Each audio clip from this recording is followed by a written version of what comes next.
हरियाणा के ऊर्जा परिवहन एवं श्रम मंत्री अनिल विज ने कांग्रेस को आड़े हाथों लेते हुए कहा कि कांग्रेस के शासनकाल में सूरज कभी डूबता नहीं था, लेकिन इस देश की जनता ने अंग्रेजों के शासन को पराजित करके प्रजातंत्र स्थापित किया है तथा प्रजातंत्र की रक्षा के लिए भारतीय जनता पार्टी अपनी जान लगा देगी।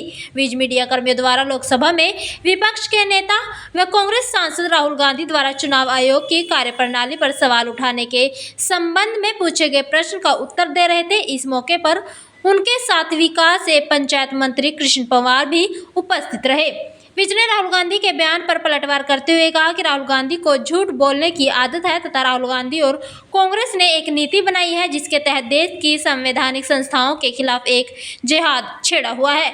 अब राहुल गांधी चुनाव आयोग को एटम बम से उड़ाने की बात कर रहे हैं, जबकि पहले वे ईडी, सीबीआई और अदालतों के खिलाफ बोल रहे थे। उन्होंने कहा कि संवैधानिक संस्थाएं प्रजातंत्र की स्तंभ हैं, लेकिन विपक्ष इनको गिराकर देश में तानाशाही लाना चाहता है क्योंकि कांग्रेस के डीएनए में तानाशाही है। वहीं विज ने कहा कि देश में आतंकवाद की जन्मदाता कांग्रेस पार्टी है। पहले इस पार्टी ने धर्म के आधार पर देश का बंटवारा करवाया। हालांकि महात्मा गांधी ने कहा था कि देश का बंटवारा मेरी लाश पर होगा, लेकिन फिर भी कांग्रेस ने देश का बंटवारा करवाया और इस बंटवारे के दौरान लगभग 10 लाख लोगों का कत्ल हुआ और करोड़ों लोगों का पलायन हुआ। इसलिए पाकिस्तान तब से हमारे साथ दुश्मनी रखे हुए है। लगातार जो है मामले बढ़ रहे हैं, किस तरीके से इसको देखते हैं? आतंकवाद में जिस तरह सरकार प्रहार कर दिया उसको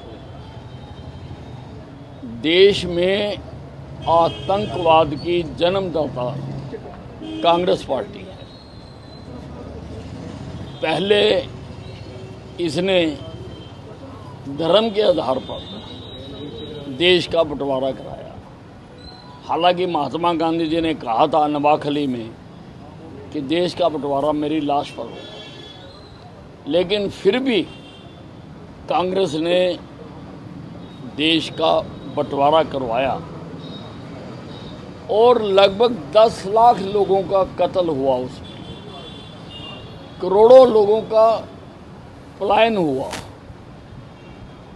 तो पाकिस्तान तब से हमारे साथ दुश्मनी रखे हुए। फिर इन्होंने कश्मीर में धारा 370 लगा दी।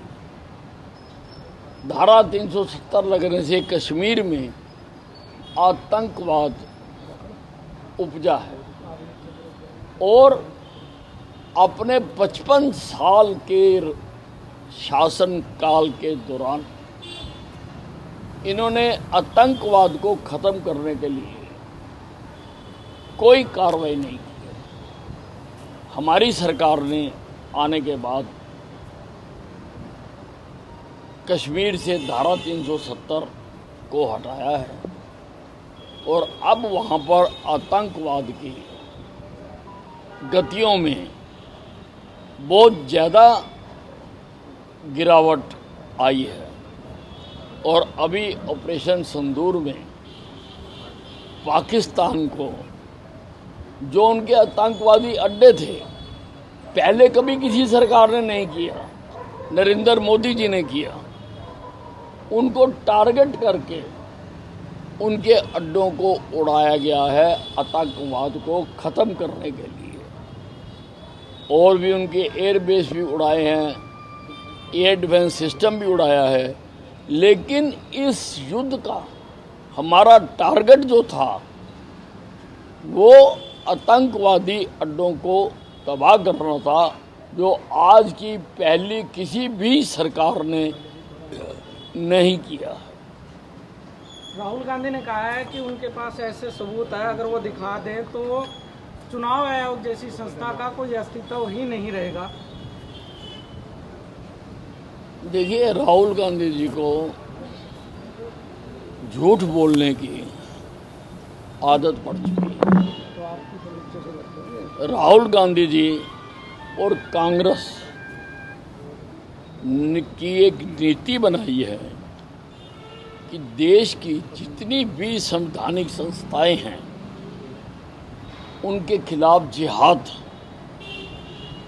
छेड़ा हुआ है।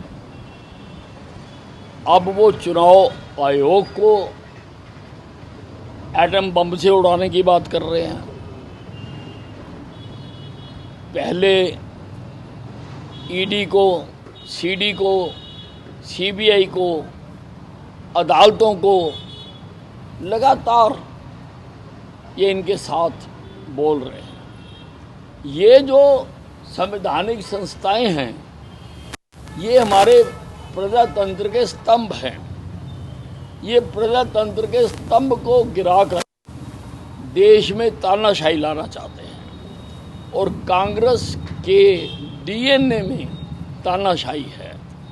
इंदिरा गांधी ने इमरजेंसी लगाकर 1975 में दिखा दिया कि कांग्रेस क्या है। सारों के मौलिक अधिकार खत्म कर दिए, प्रेस के ऊपर सेंसरशिप लगा दी, विरोधी पार्टियों के लगभग 1.5 लाख लोगों को जेल में डाल दिया। ये है कांग्रेस का डीएनए, और वो डीएनए जो होता है वो पुष्ट दर पुष्ट चलता है। जो इंदिरा गांधी का डीएनए था वो राजीव गांधी में आया, जो राजीव गांधी का डीएनए था वो राहुल गांधी में आया। इस परिवार के डीएनए में तानाशाही है, लेकिन ये देश जिन्होंने अंग्रेज जिसका शासन में कभी सूरज डूबता नहीं था, इस देश की जनता ने उनको पराजित करके यहाँ पर प्रजातंत्र स्थापित किया है। और प्रजातंत्र की रक्षा के लिए भारतीय जनता पार्टी अपनी जान लगा देगी।